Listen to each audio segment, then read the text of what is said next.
फल और पनीर सुनने में तो एक आम सा स्नैक लगता है ना, पर क्या ये साधारण सी जोड़ी ब्लड शुगर को कंट्रोल करने में मदद कर सकती है? आज हम इसी दिलचस्प एक्सपेरिमेंट के बारे में बात करने वाले हैं। तो सवाल सीधा सा है, क्या सच में फल के साथ थोड़ा सा पनीर खा लेने से शुगर स्पाइक को रोका जा सकता है? मतलब क्या इतना आसान है? चलिए इसी का पता लगाते हैं। अब इस सवाल का जवाब ढूंढने के लिए ना एक बहुत ही सिंपल लेकिन बड़ा असरदार टेस्ट किया गया। चलिए देखते हैं कि आखिर ये टेस्ट था क्या। तो देखिए, टेस्ट में 2 सिनेरियो थे।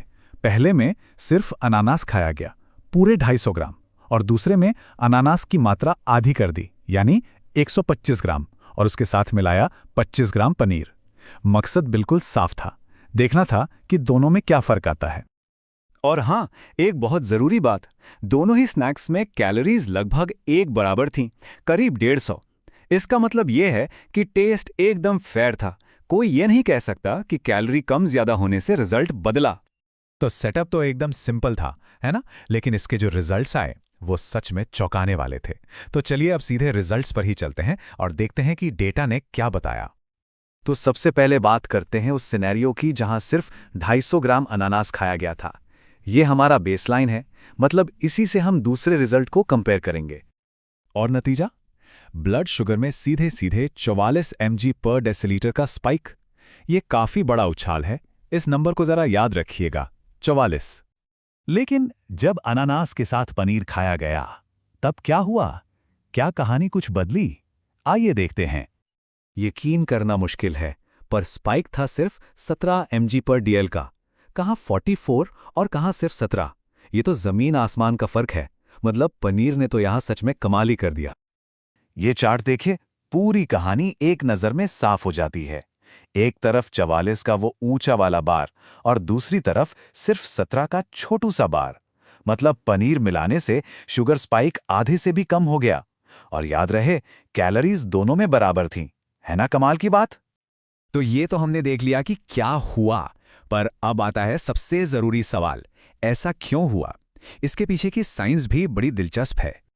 देखिए, इस कम स्पाइक के पीछे असल में 2 बड़े कारण थे। पहला तो सीधा साधा है, फल की मात्रा आधी हो गई, 250 ग्राम की जगह सिर्फ 125 ग्राम। और दूसरा और ज्यादा जरूरी कारण, पनीर का बफरिंग इफेक्ट, जिसने एक तरह से शुगर के लिए स्पीड ब्रेकर का काम किया। तो पनीर का ये कमाल है क्या? असल में पनीर में फैट की मात्रा ज्यादा होती है और कार्ब्स ना के बराबर।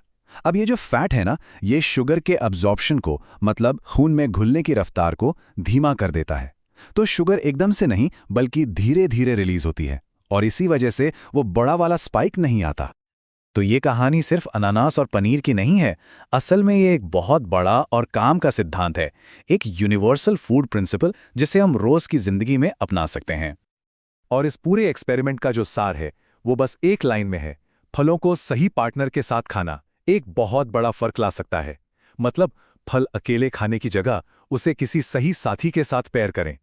तो अब सवाल ये उठता है कि फलों के लिए पनीर के अलावा और कौन-कौन से सही पार्टनर हो सकते हैं? क्या वो नट्स हो सकते हैं या फिर दही?